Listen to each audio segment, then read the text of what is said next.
Welding ராட நான் insert பண்ணும்போது shock அடிக்குது ப்ரோ, ரொம்ப டென்ஷன் ஆகுது, இதால உயிர் கீறு போயிடுமா, ஏதாவது பிரச்சனை ஆகுமா அப்படிலாம் கேட்டுட்டு இருக்கீங்க. இன்னைக்கான பதிவை நீங்க ஃபுல்லா பாத்தீங்க அப்படின்னா நீங்களே உங்க வெல்டிங் மிஷினை செக் பண்ண முடியும். அதை தான் நம்ம இன்னைக்கு பார்க்க போறோம். ரொம்ப ரொம்ப ரொம்ப ரொம்ப சிம்பிளான வழியை தாங்க நான் உங்களுக்கு சொல்லி தர போறேன். சோ வீடியோவை ஸ்கிப் பண்ணாம ஃபுல் வீடியோவும் பாருங்க. அப்பதான் உங்களுக்கு நான் என்னென்ன சொல்ல வரேன், அதை எப்படிலாம் நீங்க செக் பண்ணலாம் அப்படிங்கிறது தெரியும். பொதுவா இந்த மாதிரி வெல்டிங் ஹோல்டர்ஸ்ல நம்ம வெல்டிங் ராட மாட்டும் போது பாத்தீங்கன்னா லைட்டா எர்த்து வரும். இது எந்த விதமான பாதிப்பும் கிடையாது. அதுக்காக வீடியோ உடனே ஸ்கிப் பண்ணிடாதீங்க. இதுக்கப்புறம் நான் சொல்ல போறதுதான் முக்கியமான விஷயங்கள். பொதுவா இந்த மாதிரியான welding machine, inverter welding machine தான் எல்லாருமே யூஸ் பண்ணுவீங்க. இல்லனா இது இருக்கு பாத்தீங்களா, இந்த மாதிரி டிரான்ஸ்ஃபார்மர்ஸ்ல பெரிய வெல்டிங் மிஷின் ஆயில் கூலோ இல்ல ஏர் கூலோ யூஸ் பண்ணுவீங்க. இதுதான் நிறைய ஒர்க் ஷாப்ல இருக்கும். கரெக்டா? இது உங்களுக்கு ஃபர்ஸ்ட் கிளியர் பண்ணிடுங்க.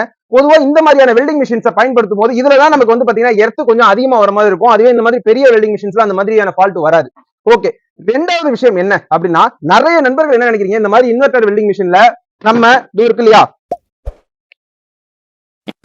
இந்த மாதிரி குண்டு பல்பு, இந்த கரண்ட் வருது இல்லையா, இந்த கரண்ட் வந்து ஏசி சப்ளைன்னு சொல்லுவோம். இந்த ஏசி சப்ளை தான் இந்த வெல்டிங் மிஷினுக்கு கொடுப்போம். நிறைய நண்பர்கள் என்ன நினைக்கிறீங்க, இந்த அவுட்புட் டெர்மினல் வழியா டிசி சப்ளை வருது, அதனாலதான் நமக்கு ஷாக் அடிக்க மாட்டேங்குது, ஒருவேளை ஏதாவது பிரச்சனை ஆயிடுச்சு அப்படின்னா, மிஷின் உள்ள ஏதாவது பிரச்சனை ஆயிடுச்சுன்னா உள்ள இருந்து ஏசி சப்ளை வரும் போல் இருக்கு, அதனாலதான் நமக்கு ஷாக் அடிக்குது அப்படின்ற தப்பான புரிதல்ல இருக்கீங்க. நல்லா புரிஞ்சுக்கோங்க, இது ஏசி வெல்டிங் மிஷின்.